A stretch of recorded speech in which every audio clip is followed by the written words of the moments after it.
একজন শিশুকে এইভাবে যে নৃশংসভাবে দর্শন করে হত্যা করা হয়েছে, সেটা আমাদের দেশের যে শিশুরা আছে তাদেরও যে একটা বিষয় এখানে আমাদের এই হত্যার মধ্যে দিয়ে, দর্শনের মধ্যে দিয়ে দেশের নিরাপদ নয়। অতএব এটাও একটা বিষয় এবং এই বিচারের মধ্য দিয়ে একটা দৃষ্টান্তমূলক শাস্তির মধ্য দিয়ে দেশের মানুষের মনে যেরকম মানুষের মধ্যে একটা আশার সঞ্চার করা এবং আমাদের শিশু বাচ্চাদেরকে এই ধরনের নৃশংস ঘটনা থেকে যেন আগামী দিন রক্ষা করা যায় এবং ধরনের ঘটনা না ঘটে, এই বিচারটা একটি দৃষ্টান্তমূলক ঘটনা হিসাবে, শাস্তি হিসাবে পরিগণিত হবে।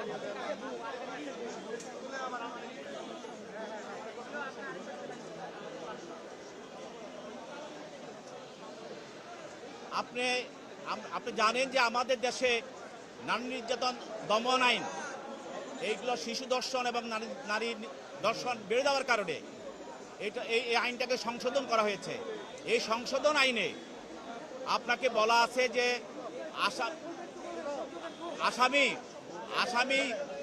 আসামিকে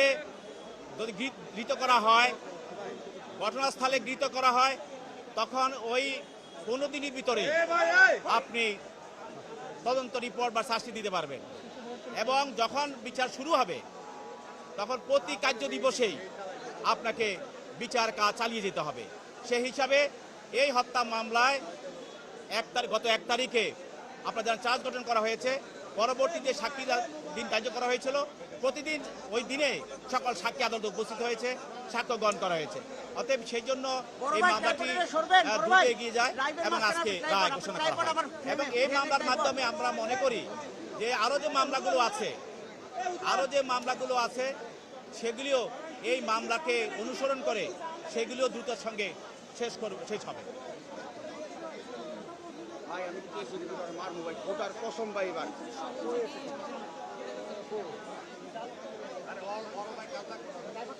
এখানে নারী শিশু নির্যাতন দমন আইনে আছে যে 9-2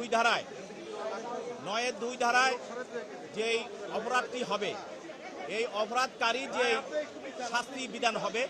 এবং তাকে এই ঘটনায় নারী শিশু নির্যাতন দমন আইনের 30 ধারায় বলা আছে যে সহযোগিতা করবে, সহায়তা করবে, তাকেও একই দণ্ডে দণ্ডিত করা যাবে।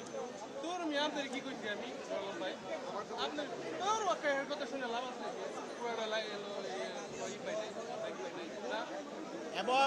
এই বিচারকের অবজারভেশনে উনি বলেছেন যে এই ঘটনা সারা জাতিকে যেমনি নাড়া দিয়েছে এবং সমাজের যে আমাদের যে সমাজের যে অবস্থা, সেই অবস্থায়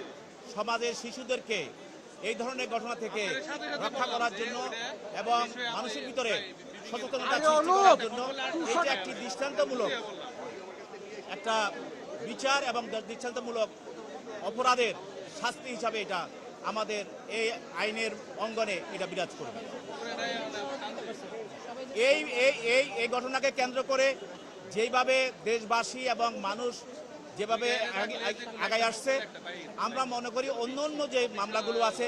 সেইভাবে সাক্ষী এবং অন্যান্য ব্যাপারে যারা সবাই এই মামলাটাকে অনুসরণ করে সেই মামলাগুলো দ্রুততার সঙ্গে শেষ হবে।